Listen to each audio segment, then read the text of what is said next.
साल भर दर दर की ठोकरें खाते हैं, तब जाकर के ये मदरसों का वजूद होता है। आपको बुरी लगेंगी, मिलना जुलना छोड़ दोगे। इन उलमा से पूछे, दर्द ये जानते हैं जब इन्हें अपनी दरसगाह में बच्चे माँ के कदमों के नीचे क्या है और सास के कदमों के नीचे बाबा बताओ। जानते हैं ये मदरसे साल भर ये उलमा मेहनत करते हैं, तब जाकर के मदरसे चलते हैं। लेकिन बाप को जन्नत में भेजने की जिम्मेदारी इमाम साहब मखदूम अशरफ जहांगीर सिमनानी ने समनान के तख्त को ठोकर मारा है, तब आपको बुरी लगेंगे, मुलाकात नहीं करोगे। तकलीफ इन्हें होती जब कोई कुरान पढ़ने वाला नहीं के दरबार के चक्कर नहीं काटना पड़ेगा, बल्कि वो अपना हक जमाने से छीन लिया करेगा। मुस्तफ़ा करीम के गुलामों, आज किस महफिल में आए हो तो ये मैसेज और पैगाम लेकर के जाओ कि अपने बच्चों को मुस्तफ़ा की शरीयत से, कुरान की तालीम से वाबस्ता रखो। और मैं कहा करता हूँ, आज हालात इतने खराब हो गए ना कि बाप की जमीन में से 1 इंच बेटा नहीं दोगे।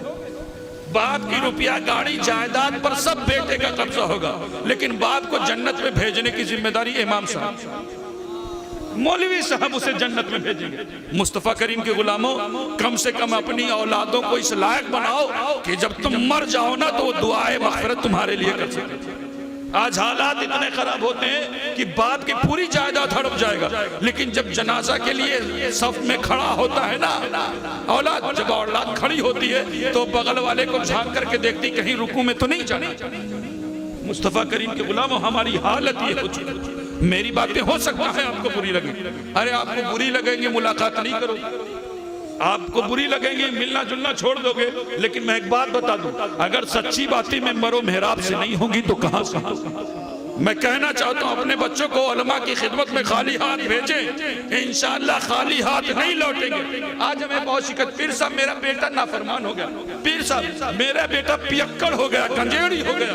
मैं कहना चाहूंगा, अपने बच्चों को उलमा की खिदमत में भेजो, उलमा की खिदमत में भेजो, खाली हाथ भेजो, इंशाअल्लाह खाली हाथ नहीं लौटेगा। अगर लौटेगा तो माँ बाप के एहतराम लेकर के लौटेगा। क्यों? क्योंकि हमारे यहाँ तालीम यहीं से शुरू होती है। बेटा, बाप का तुम्हारी जिंदगी में मकाम ये है, बाप का तुम्हारी जिंदगी में लेबल ये है, बाप का तुम्हारी जिंदगी में स्टेटस ये है कि उसके कदमों के नीचे जन्नत का दरवाजा है, और माँ वो है जिसके कदमों के नीचे।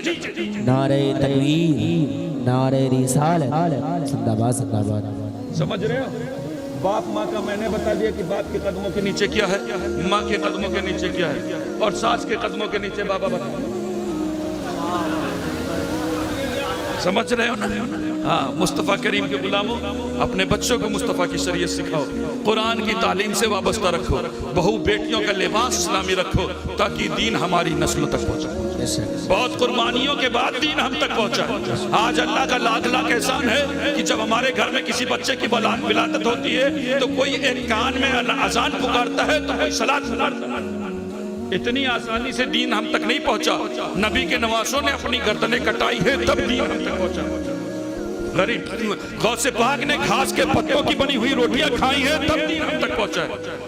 गरीब नवाज ने संजर की जमीन को खैराबाद कहा है, तब दीन हम तक पहुंचा है।